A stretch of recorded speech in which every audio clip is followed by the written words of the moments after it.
Hello students, welcome to CBKYS। आज इस video में हम लोग बाय बैक ऑफ शेयर्स का एक क्वेश्चन डिस्कस करेंगे जो कि आपके एग्जाम 2011 में आया हुआ है। ये आप देख रहे हैं आपके सामने एक 2009 की क्वेश्चन रखी हुई है। लास्ट सेट में हमने ये क्वेश्चन डिस्कस किया था। जिन लोगों ने नहीं देखा है वो लोग जरूर जाकर देखें। नॉर्मल टाइप का सम्स है। अगर आपको बाय बैक की एंट्रीज क्लियर नहीं हुई है तो इस सम्स को देखकर उसमें आपको बहुत सारा क्लियरेंस मिलेगा। लिंक मैं डिस्क्रिप्शन में दे दूंगा या फिर आप प्लेलिस्ट में भी जाकर कॉर्पोरेट अकाउंट में बहुत सारे वीडियो के डिस्कशन देख सकते हैं, वहां पे आपको ये क्वेश्चन मिल जाएगा।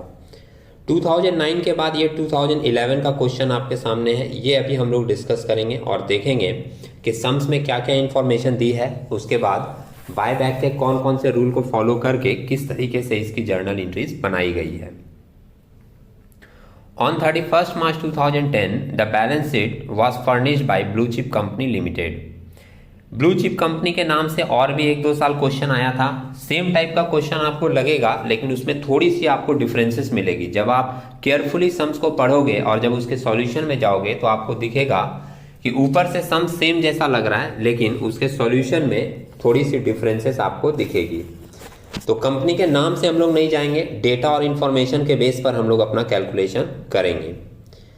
पेड अप कैपिटल दिया है 2,40,000, equity share of ₹10 each 24 lakh का, जनरल रिजर्व 36 लाख की, सिक्योरिटीज प्रीमियम 12 लाख का, 14% डिवेंचर है 50 लाख का और सन्ड्री क्रेडिटर्स है 22 लाख की। सेम डेटा आपको 2018 के क्वेश्चन में भी मिलेगा, लेकिन वहां और यहाँ आपको थोड़े से डिफरेंसेस सॉल्यूशन में मिलेंगे। केयरफुली देखते हैं हम लोग। फिक्स एसेट दिया है 72 लाख का, स्टॉक इन ट्रेड 20 लाख का, सन्ड्री डेटर्स है 16 लाख की और कैश एंड बैंक बैलेंस है 36 लाख का। मेंशन किया है नीचे, on the above date shares are bought back by the company to the extent possible at a premium of ₹40 पर शेयर। इस डेट में कंपनी अपने शेयर का बायबैक करना चाहती है जितना पॉसिबल हो सकेगा और एट ए प्रीमियम ऑफ 40 पर शेयर। मतलब आप यहाँ देख रहे हो एक शेयर का दाम है, फेस वैल्यू है ₹10 और बायबैक कंपनी करना चाह रहा है ₹40 प्रीमियम के साथ। मतलब एक शेयर का बायबैक प्राइस अगर हम लोग बोले तो 40 + 10 = ₹50 होगी। Journalize the above transaction and show all the workings. आपको सारे कैलकुलेशन भी दिखाने हैं कि as per provision of the companies act के कौन कौन से रूल को फॉलो करके बायबैक किया जाएगा, और वो वर्किंग में दिखाने के बाद फिर आपको जर्नलाइज करना है, सारे ट्रांजेक्शन की जर्नल एंट्रीज देनी है। तो हम लोग एक बार देख लेते हैं कि रूल्स के हिसाब से कितने शेयर्स का कंपनी बायबैक कर सकता है। इसके लिए आपको एक बार वर्किंग नोट करना पड़ेगा। कैलकुलेशन करने के लिए आप कैलकुलेटर यूज कीजिएगा, खुद से कैलकुलेशन करेंगे आपको और बेहतर समझ में आएगी। वर्किंग नोट में सबसे पहले लिखा number of shares bot back by the company. कितना कंपनी बाय बैक कर सकती है, तो ए नंबर पॉइंट में लिखा है buy back price offered by the company at ₹40 premium equals 10 + 40 = 50। ये तो हम लोग सम्स में देख लिए थे, ₹10 फेस वैल्यू था और ₹40 का प्रीमियम। सेकेंड नंबर पॉइंट बता रहा है b number, the maximum buyback price is 25%। The total share capital and free reserve including securities premium, मतलब जितना भी आपका पेड अप कैपिटल होगा, जनरल रिजर्व, सिक्योरिटीज प्रीमियम, मतलब रिजर्व एंड सरप्लस के जितने भी आइटम होंगे सबको मिलाकर जो आपको टोटल वैल्यू मिलेगा, जिसको हम लोग इक्विटी भी बोलते हैं, उसका 25% से ज्यादा प्राइस का आप बायबैक नहीं कर सकते। इसलिए बी नंबर पॉइंट में ये लिख कर दिखाया है कि शेयर कैपिटल आपके सम्स में दिया है 24 लाख का, जनरल रिजर्व है 36 लाख की और सिक्योरिटीज प्रीमियम है 12 लाख का। ये सारा प्राइस ऐड करके आपको वैल्यू मिल रहा है 72 लाख, जिसको आप इक्विटी भी बोलते हो, और मैक्सिमम प्राइस इस 72 लाख का 25% जो कि निकल कर आया है कितना, 18 लाख। मतलब आप 18 लाख रुपीस तक का ही बायबैक कर सकते हैं। अब एक शेयर को आप बायबैक कर रहे हैं ₹50 के प्राइस में, तो कितने नंबर ऑफ शेयर आप बायबैक कर सकते हैं, उसके लिए नीचे मेंशन किया therefore maximum number of shares buyback bye the company equals 18 lakh divided by 50। एक शेयर को 50 में कर रहे थे, इक्वल्स करके आगे आपका 36,000 शेयर्स, मतलब 36,000 शेयर्स का बायबैक हम लोग कर सकते हैं एज पर रूल। जबकि सम्स में 2,40,000 का शेयर्स था, 2,40,000 का 25% अगर आप निकालोगे तो आएगा 60,000 शेयर्स। हम लोग 60,000 शेयर्स का बायबैक नहीं कर सकते। मैक्सिमम कितना कर सकते हैं, 36,000 शेयर्स। यहाँ पे नेक्स्ट लाइन में मेंशन करके भी दिखाया है। Again maximum number of shares that can be buy back at a time 25% of total shares, that is 2,40,000 into 25% equals आ रहा है 60,000 शेयर्स।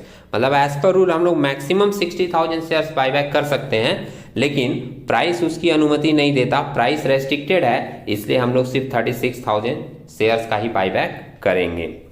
सेकेंड एक नोट हम लोगों को इसमें देखना पड़ता है कि द पोस्ट बाय बैक डेब्ट इक्विटी रेशियो मस्ट बी 2:1। उसके बारे में क्या वर्किंग में नोट किया है ये आप देखिएगा एक बार। After buy back the equity of the company never be less than half of the डेब्ट। सही लाइन है, ये मैंने पहले भी सेट में डिस्कस किया है कि डेब्ट इक्विटी रेशियो 2:1 में मेंटेन होना चाहिए। मतलब डेब्ट अगर 2 रुपया होगा तो इक्विटी 1 रुपया कम से कम होना चाहिए, या हम लोग बोल सकते हैं कि इक्विटी जो है वो डेब्ट का हाफ होना चाहिए। वो लाइन यहाँ पर मेंशन किया है। अब चेक करके देख रहा है कि उतना है कि नहीं। नेक्स्ट लाइन आप देखो मेंशन किया है, हेयर द टोटल डेब्ट of the company debenture plus creditors. 50 lakh का डिवेंचर सम्स में दिया है और 22 लाख की क्रेडिटर्स। टोटल कितना डेब्ट हो गया? 72 lakh. Minimum equity of the company after buyback should be at least half of this 72 lakh, that means 36 lakh का आपका इक्विटी कम से कम होना चाहिए। और बायबैक के बाद हमारे पास कितने का इक्विटी बच रहा है?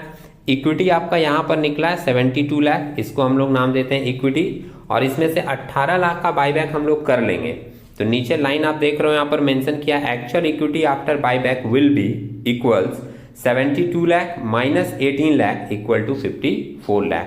दैट मीन्स कि हम लोगों के पास इक्विटी एज पर रूल कम से कम 36 लाख का होना चाहिए, और बायबैक के बाद कंपनी के पास 54 लाख का इक्विटी है। तो यहाँ पर भी हम लोग देख रहे हैं कि हम लोग रूल्स के साथ में काम कर रहे हैं, तो हम लोग बायबैक इतने का कर सकते हैं। और लास्ट लाइन मेंशन किया, so the company fulfil all the provision of buyback, therefore the company should buy back 36,000 equity shares at ₹50 each. एक लाइन यहाँ पर और आपको ध्यान में रखना है कि 36,000 इक्विटी शेयर्स 10 रुपया करके जो फेस वैल्यू होगी वो होगा 3,60,000। तो ये पैसा कहाँ से कंपनी मेंटेन करेगा? इसके लिए सम्स में कुछ भी मेंशन नहीं है। तो आप ये जानते हो कि जो फेस वैल्यू का प्राइस होता है वो कंपनी 2 जगह से मेंटेन करती है, या तो शेयर इशू करके करे और या फिर CRR क्रिएट करके करे, या फिर दोनों को मिलाकर भी कर सकती है। सम्स में शेयर इशू से रिलेटेड कोई भी बात बोला नहीं गया था, तो ये जो फेस वैल्यू वाला 3,60,000 अमाउंट होगा वो पूरा का पूरा हम लोग फंड से लेंगे, और ये पूरे के पूरे जो फंड से लिए जाएंगे उसके लिए हम लोगों को एक नया फंड कैपिटल रिडम्पशन रिजर्व के नाम से क्रिएट करना पड़ेगा। अब इन सारी बातों को ध्यान में रखकर हम लोग देखते हैं कि इसका जर्नल किस तरीके से बनाया गया है। फर्स्ट जर्नल आप यहाँ पर देख रहे हो, in the books of blue chip company 4 journal किए गए हैं। पहला जर्नल होता है ड्यू का, तो equity share capital account debit 3,60,000, यहाँ ब्रैकेट में आप मेंशन कर दीजिएगा 36,000 इंटू 10। 36,000 इंटू 10 करेंगे तो 3,60,000 आ जाएगा। प्रीमियम ऑन बायबैक 36,000 इंटू 40 कर दीजिएगा तो आपको मिल जाएगा 14,40,000 प्रीमियम के साथ बायबैक हो रहा है। To equity share holder account total buyback हो रहा है 18 लाख का। नरेशन पढ़ेंगे तो एंट्रीज आपकी और क्लियर मिलेगी। Being amount due to 36,000 equity share of ₹10 each at a premium of ₹40 each transferred to equity shareholder account as per board resolution number ... dated ... due करने के बाद सेकेंड एंट्री की गई है इक्विटी शेयर होल्डर को paid करने की। ये पेमेंट वाली एंट्री आप लास्ट में भी कर सकते हैं, वैसे एंट्रीज का कोई ऑर्डर नहीं है, आप सेकेंड एंट्री भी पेमेंट की दिखा सकते हैं। Equity share holder account debit to bank being the amount due to equity shareholder paid to the holder. 18 lakh का हम लोग जो ड्यू किए थे वो पूरा का पूरा पेमेंट दिखा दिए। इसके बाद प्रीमियम एडजस्ट किया गया। प्रीमियम आपका है 14,40,000 का, देख रहे हो बायबैक का प्रीमियम, और सम्स में सिक्योरिटीज प्रीमियम है हमारे पास 12 लाख का, तो 12 लाख सिक्योरिटीज प्रीमियम से निकाल लेंगे, और एक्स्ट्रा प्रीमियम जो एडजस्ट करना होगा वो जनरल रिजर्व से ले सकते हैं। तो इसके लिए एंट्री किया गया है securities premium reserve account debit, यहाँ पूरा मेंशन करेंगे securities premium reserve account debit 12 lakh का। जनरल रिजर्व अकाउंट डेबिट 2,40,000 जो कम पड़ रहा था वो जनरल रिजर्व से ले लिए। टू प्रीमियम ऑन बायबैक पूरा प्रीमियम एडजस्ट कर दिए कितने का? 14,40,000 का, being premium on buyback set of. और प्रीमियम एडजस्ट करने के बाद ये जो फेस वैल्यू है, ये फेस वैल्यू के लिए हम लोगों को एक नया फंड क्रिएट करना पड़ रहा है, उसकी एंट्री कर रहे हैं जनरल रिजर्व से लेकर वो फंड क्रिएट किया गया, इसलिए जनरल रिजर्व को डेबिट किया गया, general reserve account debit 3,60,000 to capital redemption reserve account 3,60,000। ये हो गया आपका CRR का एंट्री। और इस साइड में आप देख रहे हो नरेशन भी लिखा है, being capital redemption reserve created out of general reserve. इस सम्स में आपको शेयर इशू करने के लिए नहीं बोला था, तो उसकी एंट्रीज हम लोग नहीं किए, और ना ही इस सम्स में आपको कोई इन्वेस्टमेंट या एसेट बेचने के लिए बोला गया था, तो उसकी एंट्रीज भी नहीं हुई। वो दोनों एंट्रीज भी हम लोगों को ध्यान में रखनी पड़ती है। सम्स में अगर उससे रिलेटेड कोई इन्फॉर्मेशन हो तो वो एंट्रीज भी हम लोगों को पास करनी पड़ती है। तो उम्मीद है आप लोगों को ये कैलकुलेशन समझ में आई होगी। हम लोग इसी तरीके के कुछ नए वीडियोज के साथ, कुछ नए इंफॉर्मेटिव सम्स के साथ नेक्स्ट वीडियो में मिलेंगे। तब तक के लिए टेक केयर।